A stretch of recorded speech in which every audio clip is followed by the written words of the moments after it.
खबर पेट्रोल और डीजल में हुई कमी के ताल्लुक से।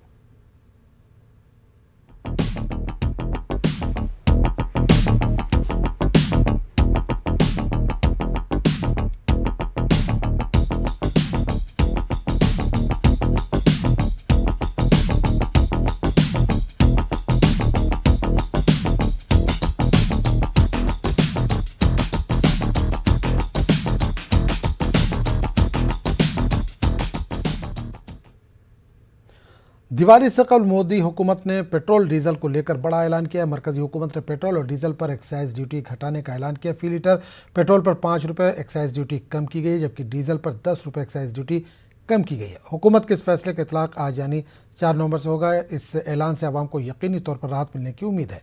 मरकज़ के फैसले के बाद रियासती सरकारें भी वैट में कटौती करने लगी हैं।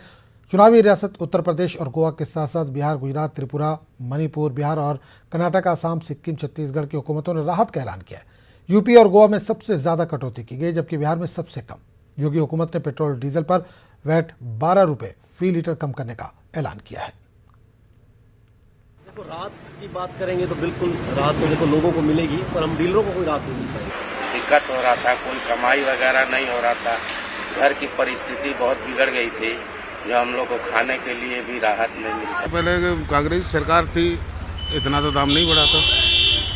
बीजेपी सरकार में पर्याप्त मतलब ये आप अपन कह सकेंगे 3 महीने में आप दीपावली हो गई 2019, 119 पेट्रोल हो गई। इतना भी नहीं, पर थोड़ा और राज्य भी करे, राज्य का भी वेट टैक्स बहुत है। कम हो जाए तो अच्छी बात है। अब महंगा तो होते ही जा रहा है, उसके लिए तो कोई इलाज नहीं है ना। 6-7 रुपये का फर्क पड़ा है लगभग। बहुत अच्छा लग रहा है, सभी को अच्छा लगेगा। जब केंद्र सरकार ने आम पब्लिक के बारे में सोचा है तो राज्य सरकार भी क्यों आगे नहीं बढ़ेगी। राज्य सरकार करेंगे तब तो उम्मीद रहेंगे। राज्य सरकार क्या करेंगे?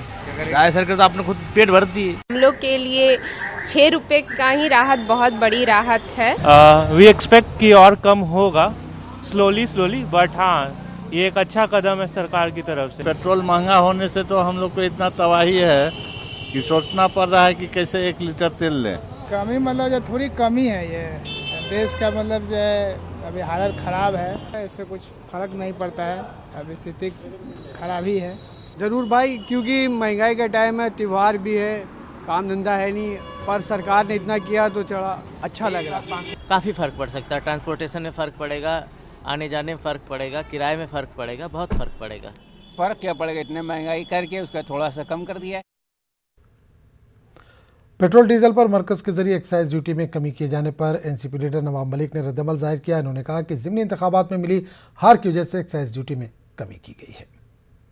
इस तरह से केंद्र की सरकार ने एक्साइज कम करके 5 रुपये पेट्रोल पर और 10 रुपये डीजल के दाम कम किए हैं।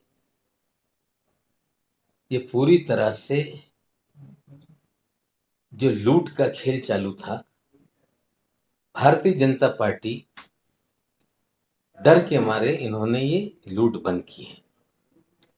और निश्चित रूप से जिस तरह से उपचुनाव में बीजेपी हारी है, आगामी दिनों में चुनाव होने वाले हैं, जनता को भ्रमित करके वोट मिले ये प्रयास किया जा रहा है। अंतर्राष्ट्रीय दामों के तुलना में जो आज दाम है वो अगर पुरानी एक्साइज ड्यूटी पे आ जाए तो ये पेट्रोल डीजल के दाम 60 के भीतर चले जाएंगे।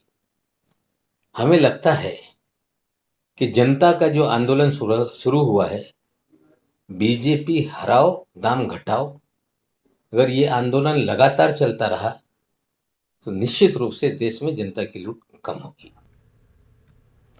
समाजवादी पार्टी ने पेट्रोल और डीजल पर एक्साइज ड्यूटी कम करने के मोदी हुकूमत के फैसले पर तंज करते हुए कहा कि हुकूमत खंजर से मरहम लगाने का काम कर रही है। लखनऊ में समाजवादी पार्टी के तर्जुमान डॉक्टर अनुराग भदौरिया ने कहा कि इस हुकूमत में आम आदमी महंगाई की मार झेल रहा है। कमाल है भारतीय जनता पार्टी का, वो खंजर के सहारे मलहम लगाने की कोशिश कर रही है। लगातार 1-1.5 साल से डीजल पेट्रोल की कीमत हर रोज बढ़ती चली जा रही थी। आज आपने थोड़ा सा कम किया, उससे क्या फर्क पड़ने वाला है? 100 के पार अभी भी डीजल पेट्रोल है। सोचो आप, ये हालत है देश की कि महंगाई से लोगों की कमर टूट गई है और सरकार यहाँ पे झुंझुना देने की कोशिश कर रही है। 2022 में उत्तर प्रदेश की जनता वोट के माध्यम से ऐसा करारा तमाचा मारेगी कि भारतीय जनता पार्टी को याद आ जाएगा महंगाई तो ज्यादा है। मुसलमानों को अब मसाजिद व मदारिस की नहीं, स्कूल, कॉलेजों और यूनिवर्सिटी की ज़रूरत है। ये कहना है खादिम दरबार ख्वाजा गरीब नवाज के गद्दी नशीन सरवर चिश्ती का। इन्होंने कहा कि हिंदी के साथ उर्दू को अपनाएं। जिस कौम की ज़बान ख़त्म हो जाती है वो ख़ुद भी फना हो जाती है। सैयद सरवर चिश्ती ने यह भी कहा कि मुसलमानों को मुख्तलिफ मैदानों में खुद कफील होना पड़ेगा। देखिए, जो मुल्क का माहौल है ये बदलेगा नहीं। अल्लाह करे कि वापस से सांप्रदायिक सौहार्द बहाल हो, कम्युनल हार्मनी प्रिवेल करे। तो हमें इन 6 चीज़ों में खुद कफील होना है। हमारी डिस्पेंसरी, हमारे पैथोलॉजी लैब, हमारे हॉस्पिटल्स, हमारे स्कूल्स, हमारे कॉलेजेस और हमारी यूनिवर्सिटीज़। अब पैसा हमें इधर लगाना है। बहुत मस्जिदें हुई, बहुत मदारिस हुए, बहुत कब्रस्तान की बाउंड्री वॉल्स हुई, बहुत उलमा और मशाइख का हमने पेट भर दिया है। अब पैसा इस तरफ खर्च होना चाहिए, दीन की तरफ। और वो उलमाए हक और वो मशाइख के हक हैं जो बोलते हैं कौम और मिल्लत के लिए, उन्हीं के पीछे हों। और जो इस चीज़ में कभी साथ नहीं दिया जिन्होंने 7 साल में, उनको दरगुजर करें और पैसे का सही इस्तेमाल करें। और उर्दू को अपनी लिंक लैंग्वेज बनाएं, क्योंकि हर कौम की एक ज़बान होती है। मुसलमानों को एक कौम बन के उभरना पड़ेगा और अपनी ज़बान उर्दू को इख्तियार करना पड़ेगा। बेशक अपनी मकामी ज़बान भी बोलें, Hindi is a national language, उसको भी अपनाएं, और इंग्लिश इज़ अ लिंगुआ फ्रैंका, उसको हासिल करें। और आधी रोटी खाइए, बच्चों को पढ़ाइए, बच्चों को आला तालीम दें। बेंगलुरु के दारुस्सलाम में आलमी सूफ़ी सेंटर का इजलास मुनक़िद हुआ। तसव्वुफ़ के इक़दार पर उलमा और मशाइख़ीन ने खिताब किया। कर्नाटक उर्दू अकेडमी के साबिक़ चेयरमैन मुबीन मुनव्वर ने नातिया कलाम पेश करते हुए सामीन को महसूस किया। मौलाना इरशाद अहमद क़ादरी और मौलाना ज़बीउल्लाह नूरी ने खिताब करते हुए इस्लाम में सूफ़ीज़म पर रोशनी डाली। मिल्लत में इत्तेहाद, मुल्क में अमन-ओ-अमान कायम करने पर जोर दिया गया। साथ ही नौजवानों के अखलाक व किरदार को संवारने की अपील की गई। मारूफ शायर मुनीर अहमद जामी ने जलसे की निज़ामत की।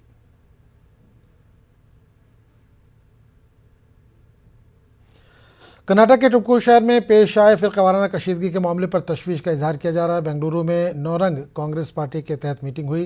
टुमकुर से ताल्लुक़ रखने वाले प्रदेश कांग्रेस कमेटी के तर्जुमान मुरलीधर और दीगर ने शिरकत की। मुरलीधर ने कहा कि जब भी इंतखाबात करीब आते हैं तो रियासत के पुरअमन माहौल को बिगाड़ने की कोशिश की जाती है, लिहाजा आवाम को होशियार रहने की ज़रूरत है। नौरंग कांग्रेस के लीडर अब्दुल करीम हाशिम पीरदेसाई ने कहा कि फ़िरक़ावाराना फसादात को रोकने के लिए मजहबी और सियासी रहनुमाओं को मिलजुल कर कोशिशें करनी चाहिए। कोई रायोट हुए तो हम एक्सपेक्ट कर सकता है इलेक्शन आसपास में है, बहुत केयरफुल से तुम अच्छा तरह से तुम्हारा गली में, तुम्हारा रास्ता में तुम रह सकता है। ये हम तुमकुर में अभी प्रचार कर सकते हैं।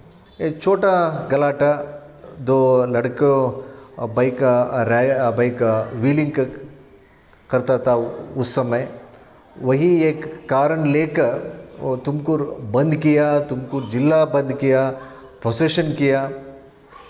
हम कोई फंक्शन चाहते तो डिस्ट्रिक्ट एडमिनिस्ट्रेशन वो बताए वो कोविड है, ये गलाट है, ये प्रोसेशन को कोई कर्फ्यू नहीं है, कोई 144 सेक्शन नहीं है।